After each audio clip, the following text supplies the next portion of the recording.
22 వారాలు 5 మాసాలు కనుపాపని కాపాడు. ఈ దినము నూతన మాసము మొట్టమొదటి పరిశుద్ధ పుణ్య పునరుత్థాన దినములు మామూలు సజీవులుగా ఉంచాం. మేము నిద్రపోయిన వేళ సైతం ఒక నిమిషమైన ఎడబాయి కనుపాపని కాపాడు భద్రపరిచి నూతన దినములు నూతన మాసం మొట్టమొదటి ఆదివారపు ఆరాధనలో మేము సజీవులుగా ఉంచాం. మీకు వందనాలు ప్రభా. యేసుక్రీస్తులో మాకు అనుగ్రహించిన సమస్త భౌతిక ఆధ్యాత్మిక ఆరోగ్య పరలోక దీవెన వరకు వందనాలు. ఎఫెసీయులు 1:3 మన ప్రభు అయిన యేసుక్రీస్తు యొక్క తండ్రి అగు దేవుడు స్తుతింపబడును గాక. ఆయన క్రీస్తునందు పరలోక విషయంలో ఆత్మ సంబంధమైన ప్రతి ఆశీర్వాదం మనకు అనుగ్రహించాడు. Blessed be the God and Father of our Lord Jesus Christ, who has blessed us in Christ Jesus every spiritual blessing in heavenly places. ఈ దినము యేసుక్రీస్తులో ఎన్ని వాగ్దానాలు లేవు అవన్నీ కూడా అవును ఆమేన్ అన్నట్టుగానే మాకు ఈ దినం అనుగ్రహించినందుకు వందనాలు చెల్లిస్తూ సమస్త మహిమ ఘనత కీర్తిని ఆరోపిస్తూ ఈ స్తుతి ఆరాధన మా రక్షకుడు మా విమోచకుడు త్వరగా రానయ్యున్న క్రీస్తు నామంలో నీకు సమర్పిస్తున్న మా ప్రియ పరలోకపు తండ్రి ఆమేన్. దయచేసి కూర్చోండి. Please be seated. Welcome to this learns of Telugu Baptist church service. ఈ ఉదయకాలపు ఆరాధన గురించి అందరి ప్రేమకు ఆహ్వానిస్తున్నాం. Great you all in the name of our Lord and saviour Jesus Christ. ప్రభువు రక్షకుడైన యేసుక్రీస్తు వారి దివ్య శుభ శక్తి గల నామములో మీ అందరికి శుభములు సమాధానం కలుగును గాక. మీ అందరి క్షేమం తలస్తున్నాం. ముఖ్యంగా ఎండ తీవ్రత చాలా ఉన్నది. మధ్యరాత్రి అయితే కూడా అలాగే వేడి ఉంటున్నది. కాబట్టి మీరు జాగ్రత్తగా ఉండాలని మీ అందరి కొరకు ప్రార్థిస్తున్నాం. మీకు నీరు కుడివైపు ఎడమవైపు రెండు వైపులా ఉన్నది. మేము తెలుసుకున్నటువంటి నీరు అయిపోతే మరలా యూ కెన్ ఫిల్ అగైన్. మీరు ఆ నీరు తెచ్చుకోవచ్చు దాహంగా ఉంటే. కూల్ వాటర్ ఉన్నాయి, మరి వాటిని మేము తీసుకోవాలని కోరుతున్నాము. మీకు ఏదైనా ప్రార్థన అవసరత ఉంటే మాకు తెలియజేయగలరు, తప్పకుండా ప్రార్థిస్తాము. గత కొద్ది వారాల నుంచి మనము రోమీయులకు రాసిన పత్రికలోని అనేకమైనటువంటి లోతైన సత్యాలు ఆది కాండం నుంచి ప్రకటన వరకు క్రీస్తుని గూర్చిన ప్రవచనాలన్నీ కూడా యేసుక్రీస్తే సాక్షాత్తు తెలియజేసినటువంటివన్నీ కూడా మనం చూస్తూ ఉన్నాము. ఈ దినం మన ఆంధ్రప్రదేశ్ కీర్తనలో 158వ పాట సీయోను కన్య అని మనం జకరియా గ్రంథము 9వ అధ్యాయము 9వ వచనము ఏ సమయంలో పాడుతూ ఉంటాం? మనము మట్టల ఆదివారం సమయంలో పాడుతూ ఉంటాం. ఆ పాటలోని ఒక్క చరణాన్ని మాత్రం నేను పాడతాను. 158వ పాట అనగా దావీదు కుమారుడు అని చెప్పడానికి ఈ చివరి వచనంలో ఉన్నది పల్లవి మరియు చివరి చరణం మాత్రం పాడతాను.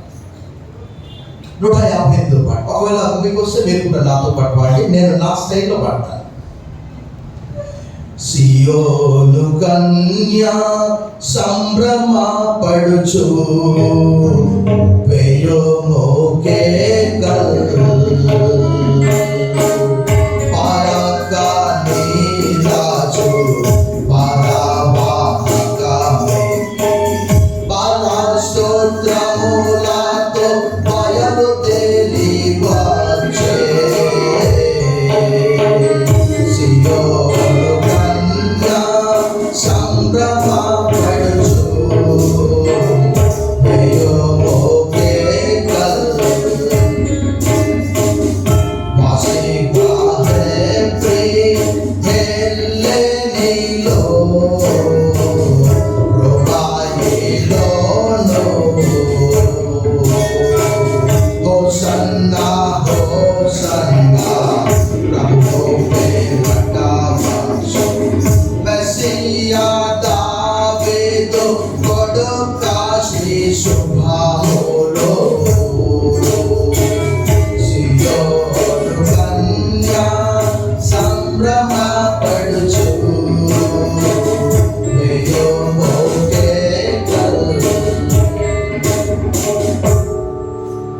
సో యాక్చువల్గా ఎందుకు వారు మీకు కొన్నిసార్లు ఆశ్చర్యం అనిపిస్తుంది. యేసుప్రభు వారు జన సమూహంతో కూడా వెళ్తూ ఉన్నప్పుడు అనేక సందర్భాల్లో ఒక ఇద్దరు గుడ్డివారు. మత్తయి 9:27 రాయబడ్డది. Son of David have mercy on us, son of David have mercy on us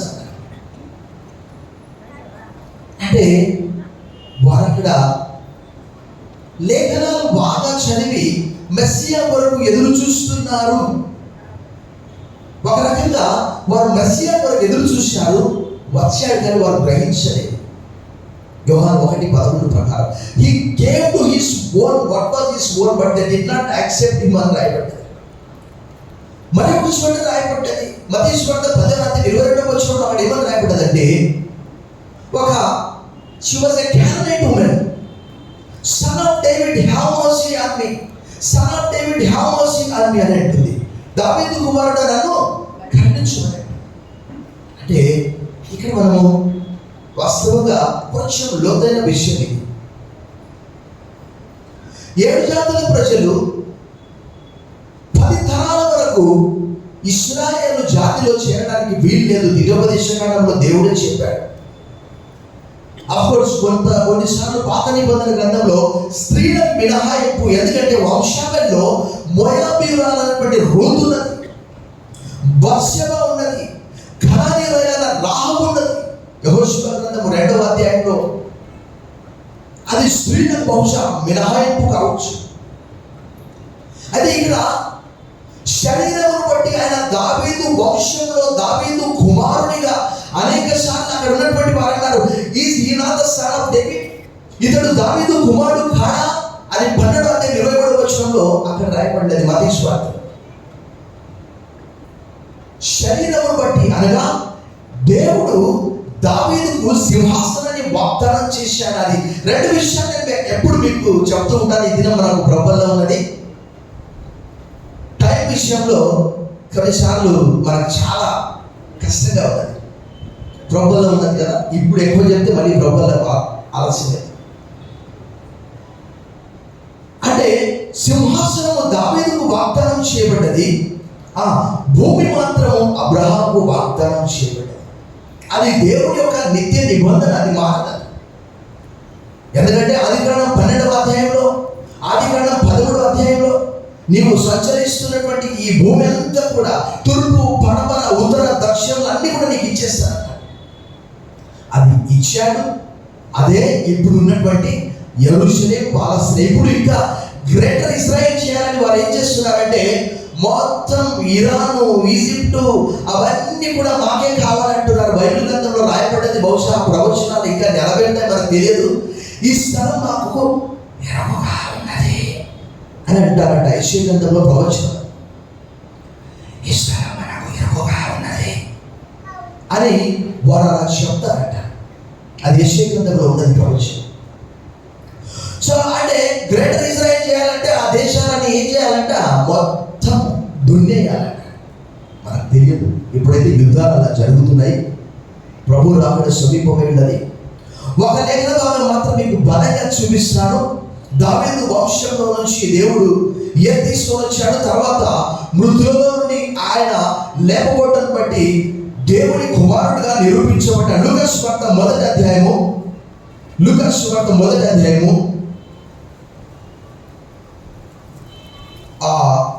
2 వచనాలు కలిసినవి, 68-70. ప్రభువైన ఇశ్రాయేలు దేవుడు స్తుతింపబడును గాక.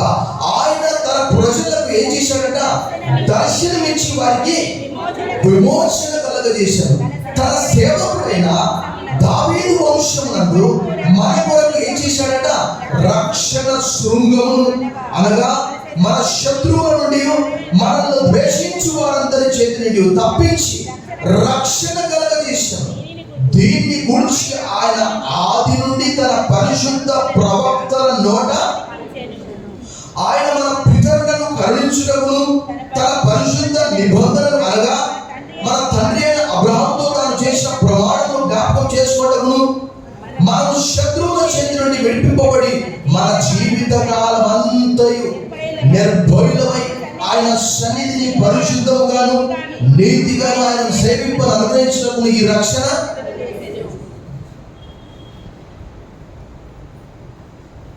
ఇది ఒక వాగ్దానం.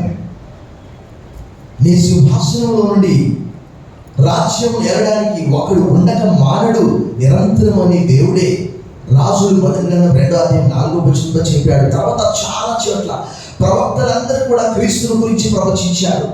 ఆదికాండం 3:15 మొదలుకొని ఆదికాండం 49, 8, 10, ద్వితీయోపదేశకాండం 18, 18, ఇంకా కీర్తనల గ్రంథం 16, 10, కీర్తనల గ్రంథము ఇంకా 22:1-21. ఇందాక మనం చెప్పుకున్నట్టు జకర్యా 9:9, మికా 5:5, యెషయా గ్రంథం 7:4, యెషయా గ్రంథం 9:6. అనేక చోట్ల యేసు ప్రభువు వారు కూడా యోగా సువార్త 24:27, లూకా సువార్త 24:44 అన్నాడు. ప్రవక్తలందరూ కూడా, మోషే ప్రవక్తలందరూ కూడా నా గురించి చెప్పారు. ఓ ఫూల్స్, బుద్ధి లేని వాళ్ళారా, మీరు ఇంకా గ్రహించట్లేదా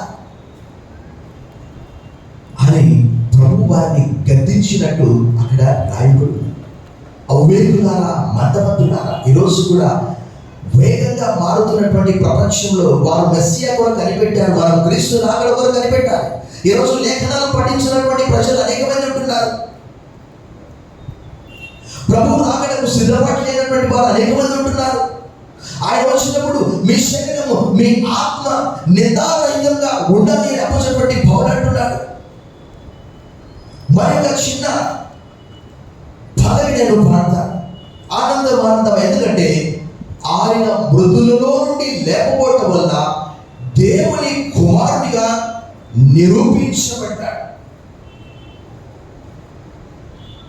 ఆనందమాయను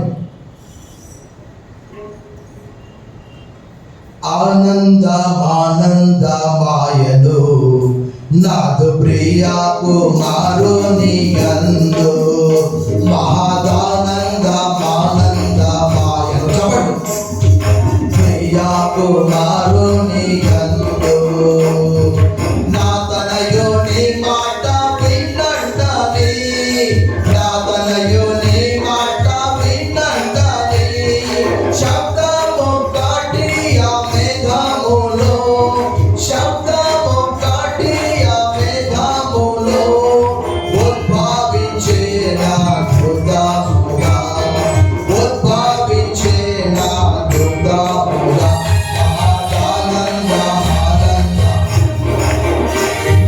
ప్రియా కుమారుని యందు, నీవు నాకు కుమారుడవు, నిన్ను ప్రేమించి కన్నాను నేను.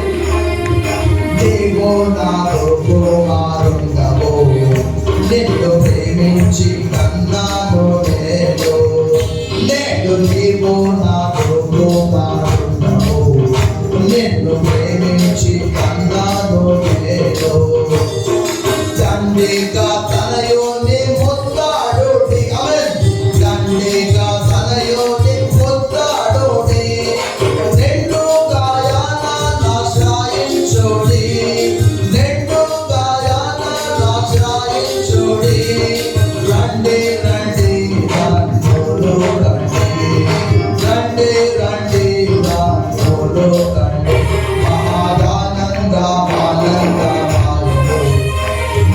ప్రియా కుమారుని.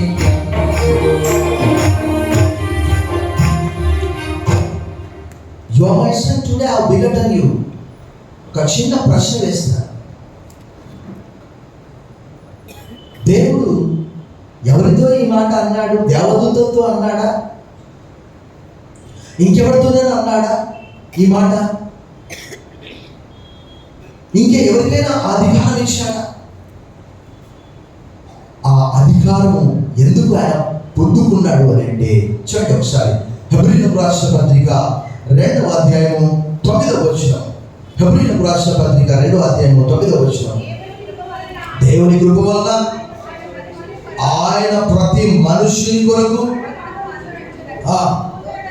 దూతల కంటే కొంచెము తక్కువవాడుగా చేయబడిన యేసు మరణం పొందినందున మహిమా ప్రభావములతో కిరీటం ధరించిన వానిగా ఆయనను.